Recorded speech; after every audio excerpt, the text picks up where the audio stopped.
si icyo nyene cigwa urukaratasi ruri none ibyo bitamenye n'ibyo gusa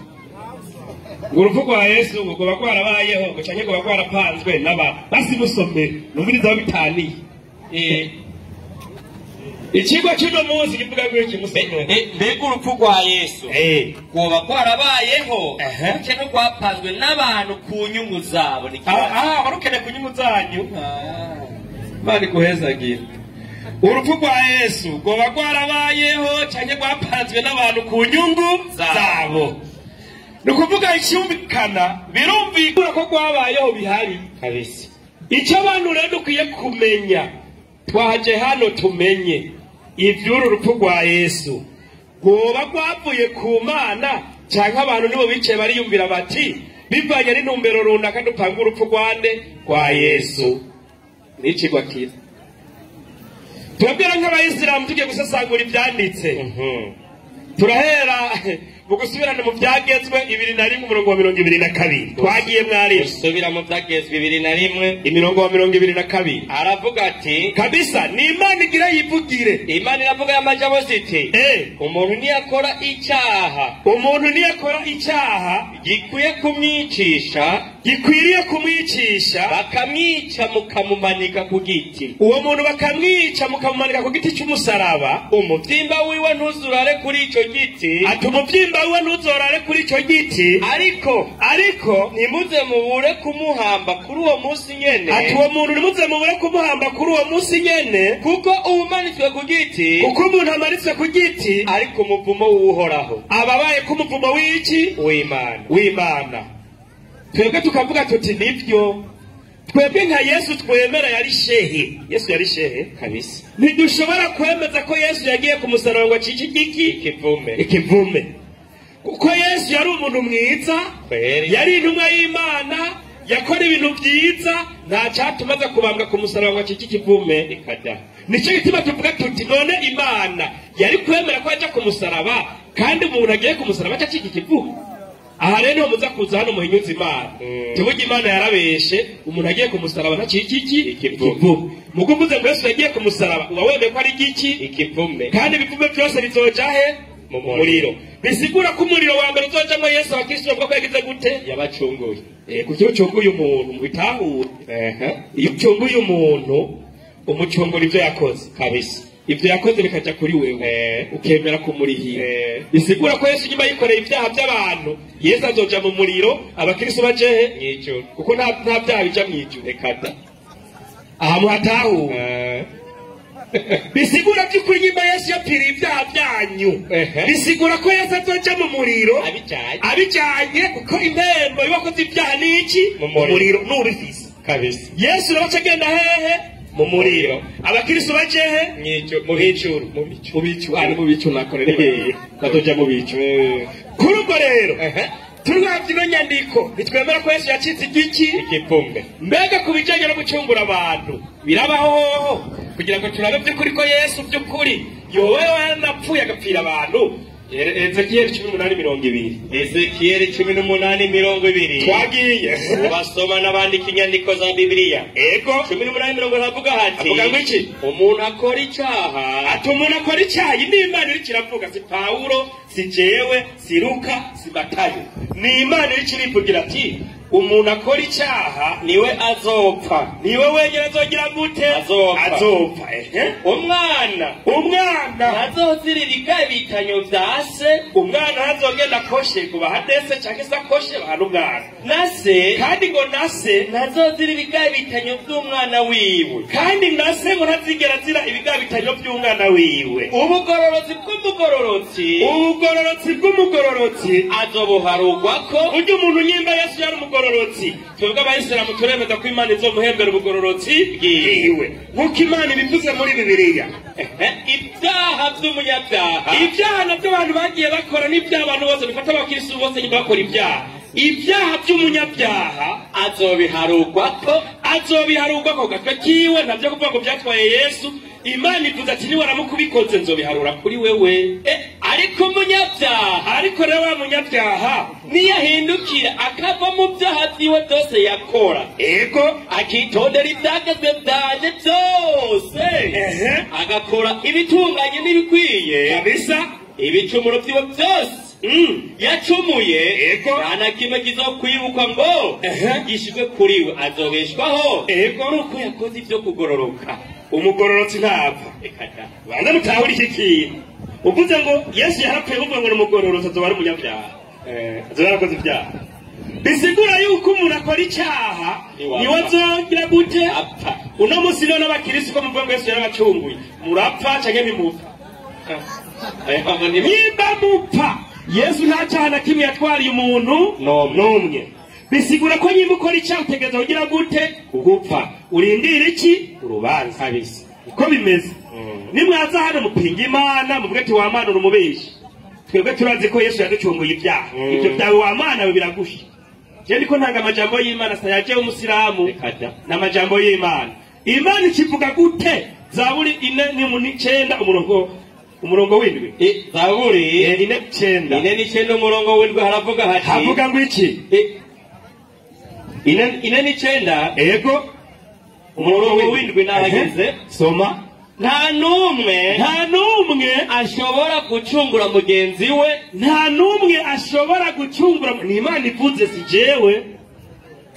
nta na gatonya, nta n'umuntu n'umwe ashobora gucungura mugenzi we, nta na gatoya.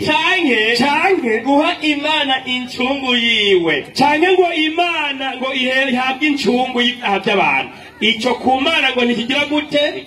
ikibaho. muratubwira nyuma ngo Yesu yarabacunguye, ibyo mwabikuye ko Imana yabihakanye? muvuguruza Imana. ndindiye ni mwarimu yaza hano, aya majambo yose azayavuguruze, tuvuge Imana yavuze ibyo. Imana yagize gute? yarihenze, yarahenyoye kanyanga. kuko icyo nzi na Yesu yaje yigisha abantu ngo nimwihane kuko ubwami bw'ijuru buri hafi. nta n'umwe Yesu yaje yigisha ngo nimucumure nzobapfira. oya, yarabwiye ati nimwihane kuko ubwami bw'ijuru buri hafi. aho amajambo y'Imana yavuze ku bijyanye n'abantu gucungurwa cyangwa gupfuzira ibyaha by'ubundi, aho ndahejeje. uwuza ayivuguruze genda mukurikira ku minota ikurikira, hari ibindi ndamubikiye. tugiye kuraba rero urupfu rwa Yesu rwakomotse ku Mana, niyo yatanze Yesu ngo apfe, cyane rwapanzwe n'abantu ku nyungu zabo batipe. reka turabara abantu bapanze urupfu rwa Yesu. urupfu rwa Yesu ntidushobora kurusoma tutagiye muri Yohana 11:40. Yohana 11:7. ego idiri yose iriko irapangwa, uherera mu bwuzure bushasha usome no muri iyo Bibiliya yera. bashaburi he ndakwere nyene bimeze niko bimeze. 7 ubwuzure bushasha ego havuga ngo iki? basoma n'abandika inyandiko za Bibiliya. ego abakuru b'abasaseredoti hariya bavuga ati abaki? soma muri Bibiliya yera. muri Bibiliya yera haravuga hati abaki 11:7 haravuga ngo nuko abaherezi bakuru, abo baherezi bakuru nibo basaseredoti baca bagira gute? soma Bibiliya ibwuzure bushasha. nuko abakuru b'abasaseredoti, abo baherezi bakuru aribo basaseredoti n'abafarisayo, n'abantu bitwa abafarisayo, rero barema inama bavuga bati, je nibaza abasaseredoti abantu bose muraziyo barabaza abasaseredoti iyo bibera bakoranye n'abo bafarisayo baca barema inama. muko abakirisi bose baba bigishwa ngo inama yabereye hehe? mw'ijuru. nakijya turakigarukako. ariko mumenye ko inama ya mbere yagizwe n'abasaseredoti bakuru bari kumwe n'abanyabwenge b'ibyanditswe. bica bigenda gute? abo bafarisayo baravuga bati tuza kugira dute? bo bari bafise uburongozi bwabo bw'ibishengero byabo, baravuga bati tuza kugira gute? uyo muntu Yesu wowe ni mitimana. uyo muntu Yesu ubu birahindutse nakiri Imana yacitse umuntu. akora ibimenyetso byinshi, nitwamureka bose baza kumwemera. ati burya abantu bose baza kumwemera. abaromani noneho baze gutegeza igishengero cyacu. murumva ikintu bagira bahore Yesu, bagira bamuhore ko yigisha abantu bakamuyoboka. bararaba bati ko bayoboka Yesu iyi ni ngorane, tukamureka uno Yesu akabandanya yigisha, kuri twebwe ibara riraguye. baravuga bati uyu Yesu rero reka tumugire umugambi, yani ibyo gupfa kwa Yesu si Imana ikirabivuga ekata n'abasaseredoti bakuru nabo banyabwenge n'abafarizayi nawe uwo mugambi urabe rero bandaye diri mwarimu iyo diri noneho baze gutikiza igishengero kumbe babona ko abantu kwemera Yesu ari gutikira kwiki urushengero n'igihugu cyose nyuma barabirongera amafaranga mu mashengero abantu turahomba uwo Yesu agiye kudukura ku bugari agiye kumera mu abantu bagoma bigira kwa Yesu bamwemera none tugire gute ngo dupanga idini n'abahungu miharabati baramenetse mu musenyi bacatangira gupanga idini umwe muri bo yitwa Kayafa yari umusaseredoti mukuru uyo mwaka uyo yari n'upadiri mukuru muri mwaka arabagati ababwira gweki muri bicucu kujya muri bicucu nimubona ko byoba byo ati nimubona ko byoba byo umuntu mapfira igihugu wumvise uwo muntu mapfira igihugu kandi Imana yavuze ko ata muntu ashobora gucungura mugenzi wiwe Kayafa pinga amabwirizwa y'iki Imana ataza kwigisha abantu ko Yesu akwiye gupfira abantu harabandanye hati igihugu cyo gutikira cyose ati igihugu cyo gutikira cyose ibyo rero ntiyabivuga kubwiwe ibyo ngo ntiyabivuga kubwiwe ariko kuko yari umusaseredoti mukuru uwo mwaka ati nukubera yibereye padiri mukuru muri uwo mwaka yari shefu yamenyesha ko Yesu aza gupfira igihugu nako urumutwe yongera ngo mbere iyo nimvugo y'amakenga ngo mbere nako si igihugu cyonye kuko nibavuga igihugu cyonye hari abandi bantu baca baza kubura no kure mu muryango w'abana b'Imana bari basanzaye abo bari basanzajwe na Yesu kubera kumwemera bo babona ko ari uruhombo babona ko mu misengeri wabo bagiye kubura amahera bavuga ati nukuri abana bagiye intama zadusize mu kuzikarura tugire gute reka tubabwire ko Yesu aza kubapfira nitwabaza twamara kubibemeza baca bagaruka rero no munsi ndakeneye menye kukwemera ko basaseredoti ko n'abadive ariko bafise ndabuze gituma nabivuga nza kureba ko kukwemera basaseredoti bafise idiri yabo kwiyo diri y'abasaseredoti ari wa padiri ko n'abadive babafashije urakumva kariyo ngo harimo akantu karaho iwe urarindira gusa idiri y'abapadiri ko bayemera aho winumire gusoza kuraba akona kabitsi ndakeneye mumbwira ko umugambi ari uwo uyu rero amaze kubipanga bicari genda nyine 5 kabisa reka 5 mari 5 haravuga hati nam kububwa Yesu amaze kumva bakayafa nabo basaseredoti nyene bamaze gupanga umugambi wo kumwica bicari genda kububwa Yesu banani nama yo kumwica bagomba kumwica nico gituma Yesu atarakigendera icese mu bayahudi ntiyabaye kigendera icese mu bayahudi ko yamaze kumenya ko arapanga idiri niko kugenda mu ntara yegereye agahinga mu gisagara cyitwa Yesu acagenda mu gisagara cyitwa Efremu muri Efremu aba ariho aguma acayigumirayo n'abigishwa biwe abanza kubahunga tababaga bindiri yabo nihemba bagira banyice tipu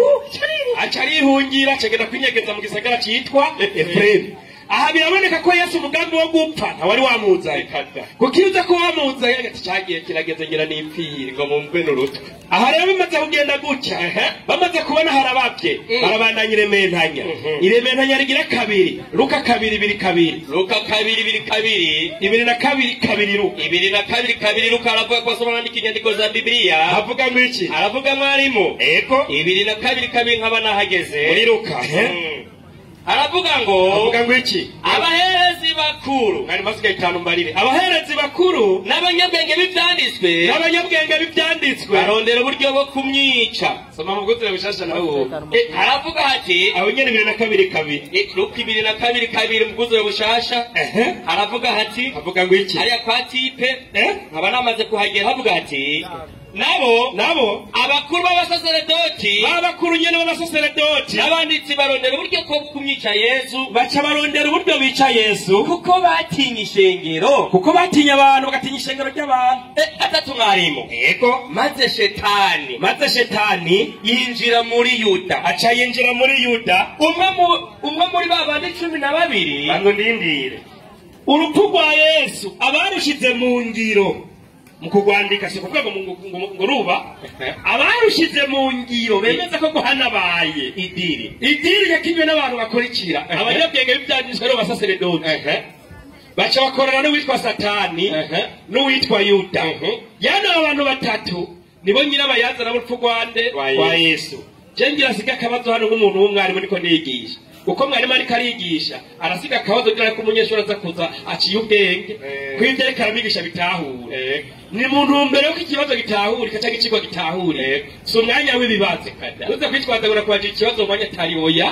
umwarimu muri suze kugira ko umunyeshuri aciye ubwenge aramubaza ikibazo kabisa turabonye ko hari abasaseredoti bakuru hakaba Yuda hakaba na Shetani yinjiye muri Yuda kugira ngo Yuda atangende Yesu ndakeneye kumenya Imana mu mugambi wayo yakoranye na Shetani kugira ngo mucunguke nyimba yakoranye na Shetani uyu Shetani kugira ngo yinjire muri Yuda atange Yesu acungure abakirisu biratahuritse neza ko Shetani yataboneka abakirisu ntibari kugira gute cunguko yani incungu yabo yazaranye kwande Shetani nande na Yuda n'abasaseredoti muca mutubwira kw'Ipasika iyo muri ko murahimbaza ukuzuka kwa Yesu ko twumva bafashije idiri harimo Satani na Yuda ubu nyagashimwe mu Satani ko yabahaye Yesu kugira ngo mucungugwe kuri Pasika gatorande mu rushengeri wari mu badive imwazana muze kumbwiye kuko Yesu nyimba yatanzwe na Shetani mwe mwarosaga kita bisigura gakiza kanyu katurutse kuri inde kuri Shetani kuko yataba Shetani Yesu nyagira gute yapfa kandi bica bibona ko Imana mwayisuzuguye yananiwe no gutuma abamarayika turabanda hanze kigiye urupfu rwa Yesu rero goba gwarabayeho canke nirementanya ikibazo ni iki Mariko 15:25 baravuga hati yego kubasoma n'abandi kazanye niko za Bibiliya nyarutse mwari musinozimara ni 15:25 babana hageze havuga gwiki haravuga marimo yego igihe bamubamba zari isaha zitatu igihe bamba Yesu ngo zari isaha zitatu zari saha zingaye zitatu munyumviriza abantu igihe babamba Yesu zari isaha zitatu umuriza Yohana nawe 14 Yohana 10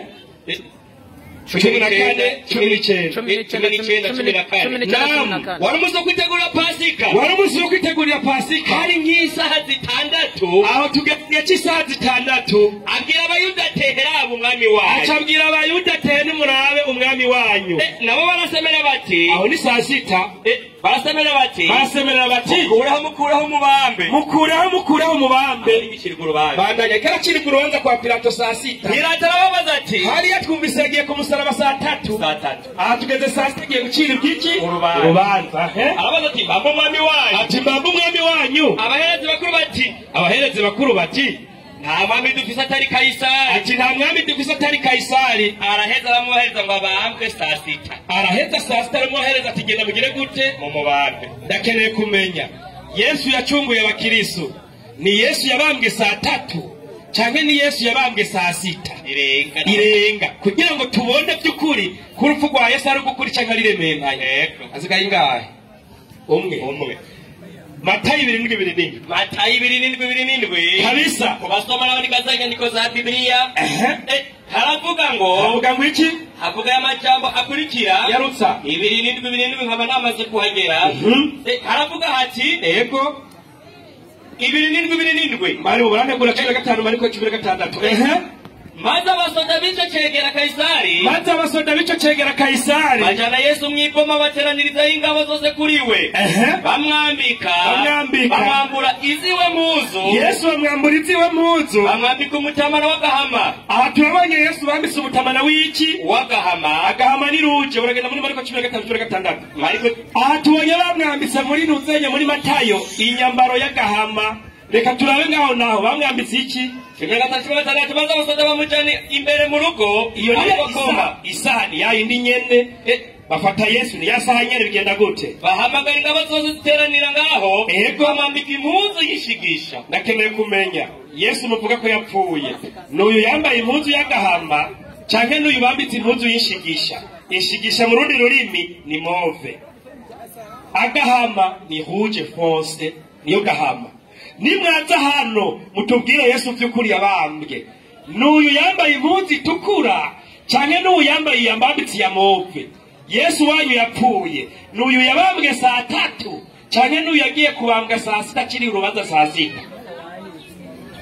Fanya wapi? Assalamu alaikum warahmatullahi wabarakatuh. Wa alaikum salam warahmatullahi wabarakatuh. Ndazo likurasha. Ukandaza umutego ngaho ugiye kuwugwa. Karimu. Takbir. Allahu akbar. Raha sio raha.